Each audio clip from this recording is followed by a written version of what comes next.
Hello everyone. So the question that we have over here is find the number of solutions of the quadratic equation x square plus x minus 4x minus 5x plus 4 is equal to 0 where this x is representing the greatest integer function of x. आइए देखते हैं इस वाले particular quadratic equation के कितने solutions आपके निकल के आ जाते हैं। सबसे पहले आप डिस्कस करें कि जो x का ग्रेटेस्ट इंटीजर फंक्शन है इसको मैं लिख सकता हूँ integer x minus the fraction portion के बराबर। ये आपका f जो है वो फ्रैक्शन पोर्शन है, राइट। देखिए आप जो भी जो ग्रेटेस्ट इंटीजर फंक्शन के बाहर जो भी वैल्यू निकल के आ जाती है वो आपको हमेशा पता है कि जो फ्रैक्शन पोर्शन है वो कभी बाहर नहीं निकलता। अब मान लीजिए 1.7 जो है इसको आप जो इसके वैल्यू निकल के आएगी दिस विल बी 1, राइट। आप 2.7 मान लीजिए या 2.3 मान लीजिए, राइट। आप कोई भी ऐसी चीज value fraction portion gets eliminated और जो आपकी इसमें वैल्यू आ जाती है आपकी बाहर वो आ जाती है 2, only the integer part. So that means मैं इसको कह सकता हूँ कि जो ग्रेटेस्ट इंटीजर फंक्शन है वो x minus the fraction portion है। This is one thing you will have to understand. और जो दूसरी चीज है जो आपका ये फ्रैक्शन पोर्शन रहता है या तो हो सकता है कि कोई फ्रैक्शन पोर्शन हो ही ना, दैट मीन्स फ्रैक्शन पोर्शन या तो जीरो होगा या तो जीरो से बड़ा होगा। लेकिन क्या ये कभी फ्रैक्शन पोर्शन 1 के बराबर हो सकता है? नहीं हो सकता, क्योंकि जैसे ही फ्रैक्शन पोर्शन 1 के बराबर हो जाएगा इसकी वैल्यू ही जो है वो चेंज हो जाएगी, ग्रेटेस्ट इंटीजर फंक्शन जो है वो चेंज ही हो जाएगा, right. So it is always less than 1। This is what I know.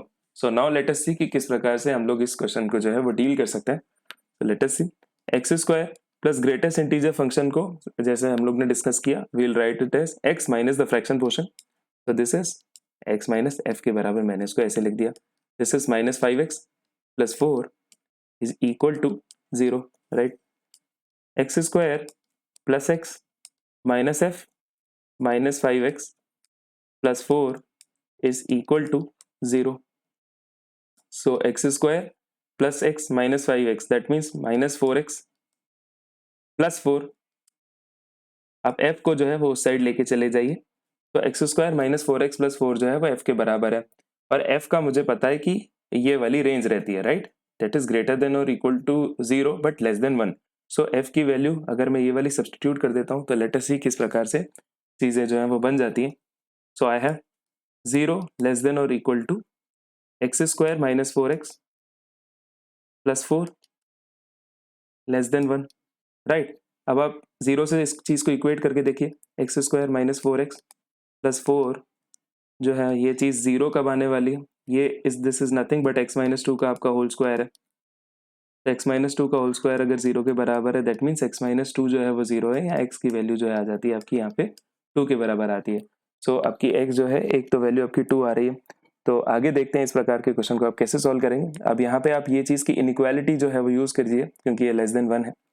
So let us see you have x square minus 4x plus 4 less than 1 that means आप कह सकते हैं प्लस 3 जो है लेस देन 0 होगा, राइट।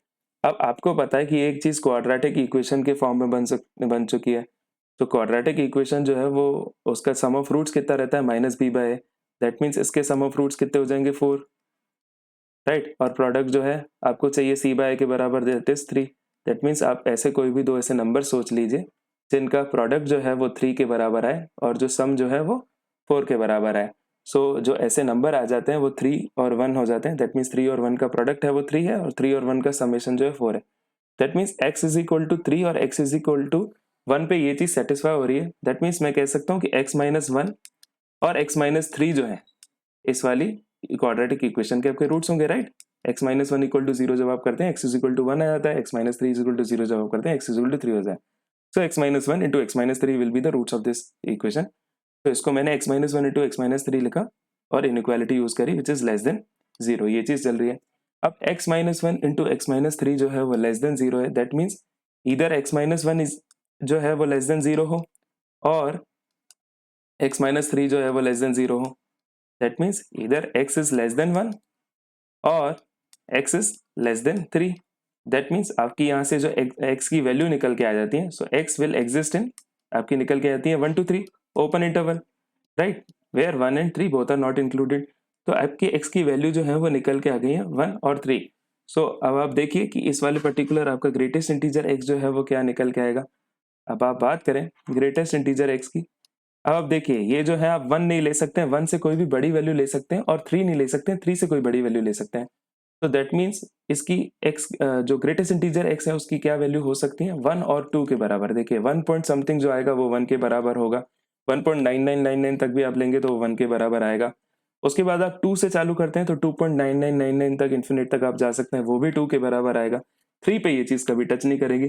दैट मीन्स इसके आपके दो वैल्यूज हो सकते हैं, that is greatest integer function of x can have to values, that is 1 and 2. These are the two values that it can have. So let us substitute this greatest integer x की जो value है, let us substitute in our the quadratic equation that we have been given, और देखते हैं किस प्रकार से इसके सोल्यूशन जो है वो निकल के आते हैं। तो एक्स स्क्वायर, सबसे पहले आप इसकी वैल्यू 1 सब्सटीट्यूट कर लीजिए, तो this is +1 minus 5x plus 4 जो है ये बराबर है 0 के, right. So I can write x square minus 5x plus 5 जो है दिस इज इक्वल टू 0। अब आपका क्योंकि यहाँ पे ये वाली क्वाड्रेटिक में आपका जो है मिडिल टर्म स्प्लिट नहीं हो पाएगा, so you will use the formula for this thing. So the formula which is given by, जो आपकी x का जो रूट है वो निकल के आता है minus b plus minus, that means 5 plus minus is there are two roots, 5 plus something ये चीज हो जाएगी, 5 माइनस जो वैल्यू आएगी आपका वो दूसरा रूट जाती है। तो this is under root of b square that is 25 minus 4 times AC that is 20 upon 2A that is 2. That means आपका एक रूट तो हो जाएगा 5 plus under root of 5 upon 2, right. और जो दूसरा आपका रूट आने वाला है इसमें 5 माइनस अंडर रूट ऑफ 5/2। ये आपके दो जो हैं रूट्स आ चुके हैं। जो रूट ऑफ 5 हो रहता है वो this is approximately equal to 2.23, so 5 plus 2.23, right, it will be 7.23 के अप्रोक्स। 7.23 को जब आप 2 से डिवाइड करेंगे it is approximately equal to 3.6 something. Similarly 5 minus 2.23 जब आप करेंगे, 5 माइनस 2.23 जब आप करेंगे अपॉन 2, इस वाली चीज को जब आप कैलकुलेट करेंगे this is approximately equal to 2.77 upon 2, जो कि आपका आ जाएगा अप्रोक्सीमेटली 1.38 समथिंग, राइट। अब आपकी दो वैल्यूज आ चुकी हैं, आप इसमें चेक कर लीजिए कि आपका x एग्जिस्ट किस में करना चाहिए, 1 से लेकर 3 ओपन इंटरवल में करना चाहिए। क्या ये 3.6 ये चीज कर रही है, नहीं कर रही है। क्या 1.38 कर रही है, बिल्कुल कर रही है। सो 1.38 can be one of the possible solutions, right. One of the possible solution जो है वो 1.38 हो सकता है। अब मुझे अभी तक मैंने 2 की वैल्यू जो है 2 वैल्यू नहीं रखी है ग्रेटेस्ट इंटीजर x की, तो अब मैं 2 वैल्यू जो है वो रख के ट्राई करता हूँ कि क्या आ जाती है। So I will have x square plus, आप देखिए ये चीज हो जाएगी 2 and plus 4, this will become 6 minus 5x is equal to 0। और अगर आप इसको प्रॉपर क्वाड्रेटिक इक्वेशन के फॉर्म में रीअरेंज करेंगे this is x square minus 5x plus 6 is equal to 0, right. ये जो है आप इसको प्रॉपरली सॉल्व कर सकते हैं। आपको पता है कि आपके जो सम ऑफ रूट्स रहता है वो माइनस बी बाय, तो सम ऑफ रूट्स इसके कितने आएंगे 5 के बराबर।